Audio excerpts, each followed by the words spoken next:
Assalamualaikum warahmatullahi wabarakatuh. Kami mahasiswa dari Institut Agama Islam Negeri Tulung Agung. Video ini dibuat untuk menyelesaikan salah satu tugas kelompok di mata kuliah Pendidikan Pancasila dengan dosen pengampu Bapak Arista Bagus MPD. Kami dari kelompok 2 terdiri dari 8 anggota yang masing-masing bekerja sama dalam memenuhi tugas ini. Seolah saja ini media video presentasi dari kami.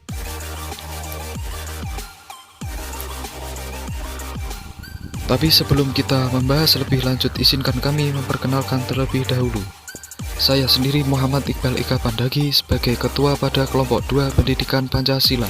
Kemudian ada Lutfiana Putri Anggraini, Maisura Septian Nur Iman, Muhammad Wahyu, Muhammad Rizal Susanto, Priska Olivia Fitria Ningsih, Ratri Pramudita, dan Risa Akmalia Hidayah. Kami dari kelompok 2 akan membahas tentang bagaimana Pancasila menjadi dasar negara Republik Indonesia. 1. Konsep tujuan dan urgensi dasar negara. 1. Menelusuri konsep negara. Menurut Diponegoro, negara adalah suatu organisasi kekuasaan yang berdaulat dengan tata pemerintahan, melaksanakan tata tertib atas suatu umat di suatu daerah tertentu. Sejalan dengan pengertian negara tersebut, Diponegoro menyimpulkan 3 unsur yang menjadi syarat mutlak bagi adanya negara, yaitu A. Unsur tempat atau daerah, wilayah atau teritorial. B. Unsur manusia atau umat, rakyat atau bangsa. C. Unsur organisasi atau tata kerjasama atau tata pemerintahan. Lanjutan, bicara tentang negara dari perspektif tata negara paling tidak dapat dilihat dari 2 pendekatan, yaitu pertama, negara dalam keadaan diam, yang fokus pengajiannya terutama kepada bentuk dan struktur organisasi negara. Kedua, negara dalam keadaan bergerak, yang fokus pengajiannya terutama kepada mekanisme penyelenggaraan lembaga-lembaga negara baik di pusat maupun daerah. Dasar negara akan menentukan bentuk negara, bentuk dan sistem pemerintahan, dan tujuan negara yang ingin dicapai, serta jalan apa yang ditempuh untuk mewujudkan tujuan suatu negara. Konsep negara republik sejalan dengan sila kedua dan keempat Pancasila, yaitu negara hukum yang demokratis. Demikian pula, dalam pasal 1 ayat 2 Undang-Undang Negara Republik Indonesia 1945, kedaulatan berada di tangan rakyat dan dilaksanakan menurut Undang-Undang Dasar. Hal tersebut menegaskan bahwa negara Republik Indonesia menganut demokrasi konstitusional, bukan demokrasi rakyat seperti yang terdapat pada konsep negara-negara komunis. Di sisi lain, pada pasal 1 ayat 3 Undang-Undang Dasar Negara Republik Indonesia tahun 1945 ditegaskan bahwa negara Indonesia adalah negara hukum. Diksi tersebut mencerminkan bahwa negara Indonesia sejalan dengan sila kedua Pancasila. 2. Menelusuri konsep tujuan negara.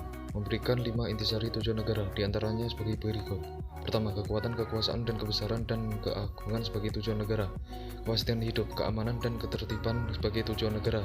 Keadilan sebagai tujuan negara. Kesejahteraan dan kebaikan diri sebagai tujuan negara. Kemerdekaan sebagai tujuan negara.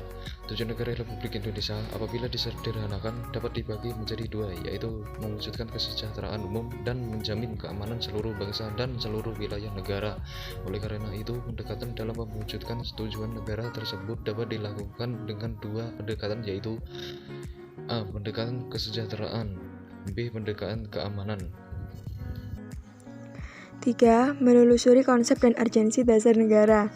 Secara etimologis, istilah dasar negara maknanya identik dengan istilah grand norm atau norma dasar, Rhine-Sight atau cita hukum, Staatsrecht cita negara, dan philosophisch Grundlage atau dasar filsafat negara. Secara terminologis atau secara istilah, dasar negara dapat diartikan sebagai landasan dan sumber dalam membentuk dan menyelenggarakan negara. Dasar negara juga dapat diartikan sebagai sumber dari segala sumber hukum negara. Secara teoretik, istilah dasar negara mengacu kepada pendapat Hans Kelsen, disebut a basic norm atau grand norm. Kelsen 1970. Norma dasar ini merupakan norma tertinggi yang mendasari kesatuan-kesatuan Sistem norma dalam masyarakat yang teratur termasuk di dalamnya negara yang sifatnya tidak berubah. Atamimi dalam Oesman dan Alfian. 1. Hans Nawiaski menjelaskan bahwa dalam suatu negara yang merupakan kesatuan tatanan hukum, terdapat suatu kaidah tertinggi, yang kedudukannya lebih tinggi daripada Undang-Undang Dasar. 2. Kaidah tertinggi dalam tatanan kesatuan hukum dalam negara disebut Stats Fundamental Norm, yang untuk Indonesia berupa Pancasila. Rianto dalam pimpinan MPR dan tim kerja sosialisasi MPR periode 2009 sampai 2014. 3. Dengan demikian, dasar negara merupakan suatu norma dalam 1. Dengan demikian, dasar negara merupakan suatu norma dasar dalam penyelenggaraan bernegara yang menjadi sumber dari segala sumber hukum sekaligus sebagai cita hukum, red side, baik tertulis maupun tidak tertulis dalam suatu negara. 2. Cita hukum ini akan mengarahkan hukum pada cita-cita bersama dari masyarakatnya. Cita-cita ini mencerminkan kesamaan-kesamaan kepentingan di antara sesama warga masyarakat. Yusuf, 2009. Materi selanjutnya, alasan diperlukannya kajian Pancasila sebagai dasar negara. Pertama, Pancasila merupakan pandangan hidup dan kepribadian bangsa yang nilai-nilainya bersifat nasional, yang mendasari kebudayaan bangsa. Maka nilai-nilai tersebut merupakan perwujudan dari aspirasi atau cita-cita hidup bangsa. Dengan Pancasila, perpecahan bangsa Indonesia akan mudah dihindari karena pandangan Pancasila bertumbuh pada pola hidup yang berdasarkan keseimbangan, keselarasan, dan keselarasian, sehingga perbedaan apapun yang ada dapat dibina menjadi suatu pola hidup yang dinamis, penuh dengan keanekaragaman yang berada dalam suatu keseragaman yang kokoh. Kedua, dengan peraturan yang berlandaskan nilai-nilai Pancasila, maka perasaan adil dan tidak adil dapat diminimalkan. Hal tersebut dikarenakan Pancasila sebagai dasar negara menaungi dan memberikan gambaran yang jelas tentang peraturan tersebut berlaku untuk semua tanpa ada perlakuan diskriminatif bagi siapapun. Oleh karena itu, Pancasila memberikan arah tentang hukum harus diciptakan keadaan negara yang lebih baik dengan berlandasan pada nilai-nilai ketuhanan, kemanusiaan, persatuan, kerakyatan, dan keadilan. Ketiga, lalu bagaimana dengan pemerintah? Sebagai penyelenggara negara, mereka seharusnya lebih mengerti dan memahami dan mengaktualisasikan nilai-nilai Pancasila dalam kehidupan kenegaraan. Mereka harus menjadi panutan bagi warga negara yang lain, agar masyarakat luas meyakini bahwa Pancasila itu hadir dalam setiap hembusan nafas bangsa ini. Sumber yuridis, historis, sosiologis, dan politis Pancasila sebagai dasar negara. Sumber yuridis Pancasila sebagai dasar negara. Sumber yuridis ketatanegaraan Pancasila merupakan dasar negara Republik Indonesia sebagaimana terdapat pada pembukaan UUD 1945, yang kelahirannya ditempa dalam proses kebangsaan Indonesia melalui Undang-Undang Dasar Republik Indonesia tahun 1945 sebagai payung hukum. Pancasila perlu diaktualisasikan agar dalam praktik berdemokrasinya tidak kehilangan arah dan dapat meredam konflik yang tidak produktif. Sumber historis Pancasila sebagai dasar negara. Dalam sidang yang diselenggarakan untuk mempersiapkan Indonesia merdeka, Rajiman meminta kepada anggotanya untuk menentukan dasar negara. Sebelumnya Muhammad Yamin dan Supomo mengungkapkan pandangannya mengenai dasar negara. Kemudian dalam pidato 1 Juni 1945, Soekarno menyebut dasar negara dengan menggunakan bahasa Belanda, Philosophisch Grondslag, bagi Indonesia merdeka.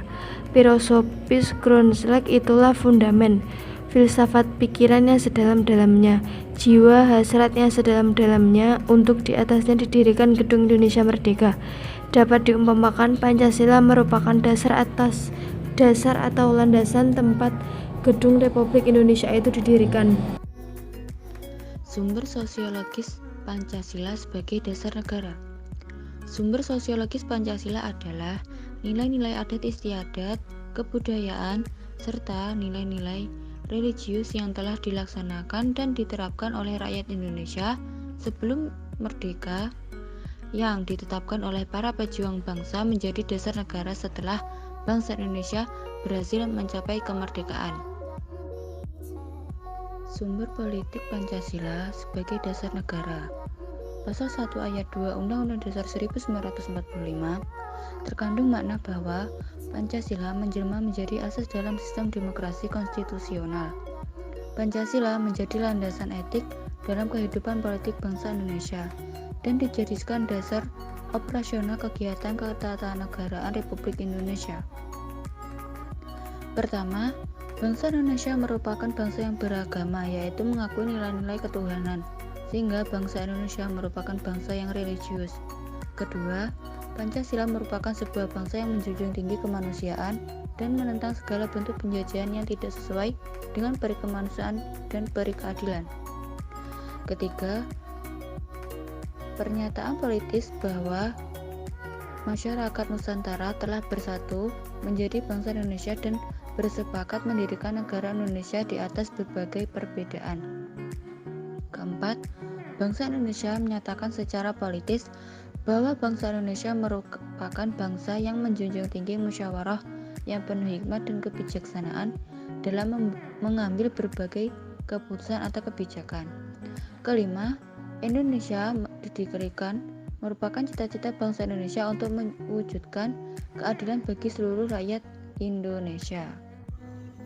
Membangun argumen tentang dinamika dan tantangan Pancasila sebagai dasar negara. 1. Argumen tentang dinamika Pancasila. Dinamika Pancasila sebagai dasar negara Indonesia memperlihatkan adanya pasang surut tentang proses berkembangnya Pancasila sebagai dasar negara di Indonesia.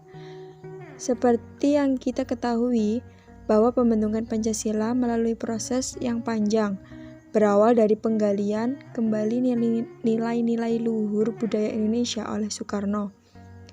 Dalam perkembangannya, Pancasila melalui pasang surut karena ketika kedudukan Pancasila mulai diperkuat, justru memberikan peluang bagi mereka yang menghendaki berkembangnya paham komunis. 2. Argumen tentang tantangan terhadap Pancasila. Meski telah ditetapkan sebagai dasar negara, tidak semua kalangan menyetujui adanya Pancasila. Pancasila kerap mendapatkan tantangan dari berbagai kalangan, terutama mereka yang ingin mengubahnya. Tantangan Pancasila yang sering muncul berasal dari paham-paham yang berdasar pada otoritas materi, seperti liberalisme, kapitalisme, komunisme, sekularisme, praktisme, dan hedonisme, yang perlahan merusak kepribadian bangsa. Esensi dan urgensi Pancasila sebagai dasar negara. 1. Esensi berasal dari bahasa Inggris essence yang menurut Kamus Longman berarti the most basic and important quality of something. Sedangkan dalam bahasa KBBI, esensi adalah kata benda yang artinya hakikat, inti, atau hal yang pokok. Pancasila sebagai konsep dasar kehidupan rakyat Indonesia harus diperkuat kedudukannya, serta ditanamkan dalam diri setiap individu. Jika tidak, bangsa Indonesia akan dijajah. Cara menjajahnya tidak melalui fisik, namun dengan pemikiran-pemikiran yang semakin lama semakin menyimpang dari sila-sila Pancasila. Pancasila sebagai norma fundamental. Maka Pancasila berfungsi sebagai cita-cita atau ide. Semestinya lah kalau ia, Pancasila, selalu diusahakan untuk dicapai oleh tiap-tiap manusia Indonesia, sehingga cita-cita itu bisa terwujud menjadi suatu kenyataan. Darmo Diharjo, 1979. 2. Hubungan Pancasila dengan proklamasi kemerdekaan. Pembukaan Undang-Undang Dasar 1945 merupakan satu kesatuan dengan proklamasi 17 Agustus 1945. Oleh karena itu, antara pembukaan UUD 1945 dan proklamasi 17 Agustus 1945 tidak dapat dipisahkan. Hal ini diperkuat oleh MPRS dalam ketetapan nomor 20 MPRS 1966 yang dinyatakan berlaku oleh ketetapan nomor 5 MPRS 1973 dengan bunyi keputusan sebagai berikut. Pembukaan UUD 1945 sebagai pernyataan kemerdekaan yang terperinci yang mengandung cita-cita luhur dari proklamasi 17 Agustus 1945 dan memuat Pancasila sebagai dasar negara serta merupakan satu rangkaian dengan proklamasi kemerdekaan dan oleh karena itu tidak dapat diubah oleh siapapun termasuk MPR hasil pemilu yang berdasarkan UUD 1945, Pasal 3 dan Pasal 37, berwenang menetapkan dan mengubah UUD. Karena mengubah isi pembukaan berarti pembubaran negara proklamasi. Burhanuddin Salam, 1996. Kebersatuan antara Pancasila dan Proklamasi 17 Agustus 1945 tersebut dapat dijelaskan sebagai berikut. 1. Disebutkannya kembali pernyataan proklamasi kemerdekaan dalam alinea ketiga pembukaan UUD 1945.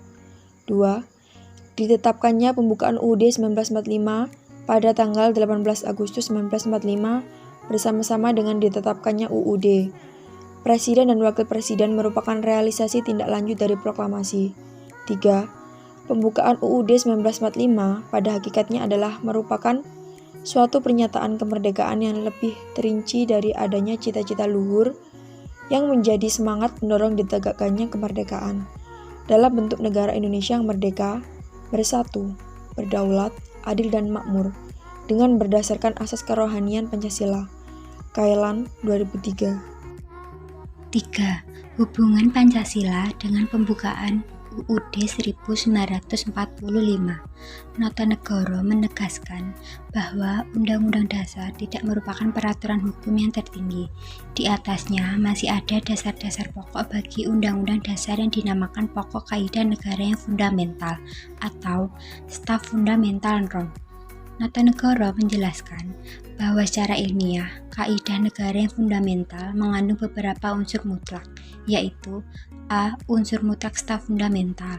B. Pembukaan UUD 1945 memenuhi syarat sebagai staf fundamental Rom. 4.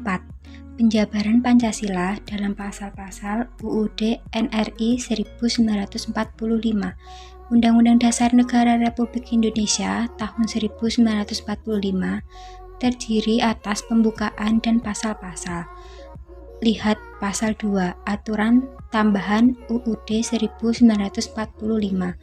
Pola pemikiran dalam pokok-pokok pikiran penjelasan UUD 1945 tersebut merupakan penjelmaan dari pembukaan UUD 1945. Pancasila merupakan asas kerohanian dari pembukaan UUD 1945 sebagai staf fundamental norm. Apabila disederhanakan, maka pola pemikiran tersebut dapat diuraikan sebagai berikut. 1. Pancasila merupakan asas kerohanian dari pembukaan UUD 1945 sebagai staf fundamental norm. 2. Pembukaan UUD 1945 dikristalisasikan dalam wujud pokok-pokok pikiran yang terkandung dalam pembukaan Undang-Undang Dasar. 3. Pokok-pokok pikiran yang terkandung dalam pembukaan UUD 1945 terjelma dalam pasal-pasal UUD 1945.